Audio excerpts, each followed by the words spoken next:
Posibleng sa gasera o kandila raw nagsimula ang sunog sa 10 bahay sa Tondo, Maynila, kung saan 5 ang nasugatan.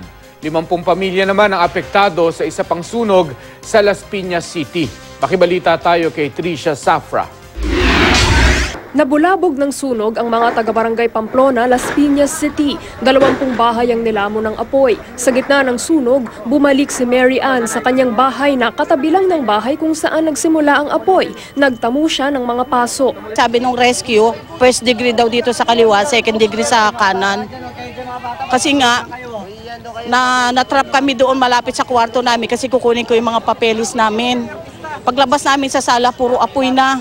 Tinawid namin yung apoy, tumalong kami sa hagdan. Walang naisalbang gamit ang marami sa mga nasunugan. Wala ako nasalba. Inuna ko lang pamilya ko. Nahirapan naman sa pagresponde ang mga bumbero dahil sa layo ng pagkukunan ng tubig.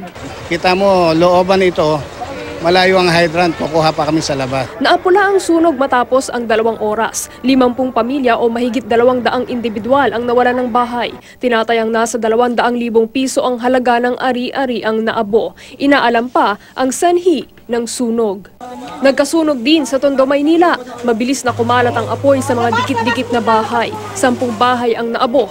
May mga natupok ding motorsiklo. Sa isang bahay na walang kuryente, hinihinalang nagsimula ang sunog. Ang ginagamit niyan talaga, gasera, kandila. Pag nagluluto, dyan lang siya. Sa gitna ng sunog, 5 residente ang nasugatan. Si Crystal Lin Yen Chung, nabalian pa ng buto matapos tumalon mula sa bubong ng kanilang bahay. Nakataranta raw sila kasi may fire escape kami sa second floor.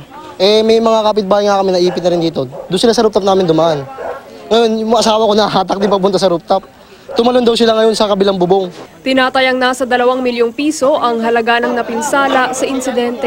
Sumiklab din ang sunog sa Camp Bagong Diwa sa Taguig City. Ayon sa mga otoridad, nangyari ang sunog sa barracks ng PNP SAF. Wala naman daw tao sa loob ng maganap ito. Lumalabas sa inisyal na investigasyon ng BFP na posibleng nagsimula ang sunog sa isang nag-overheat na electric fan. Isang poultry farm naman ang nasunog sa Dasol, Pangasinan. Ayon sa pulisya, napabayaang sinusunog na basura ang sanhi ng insidente. Nadamay sa sunog ang isang dump truck, isang tractor at isang backhoe. Pagmamay-ari ng alkalde ng bayan ang nasunog na poultry farm. Trisha Zafra, GMA News.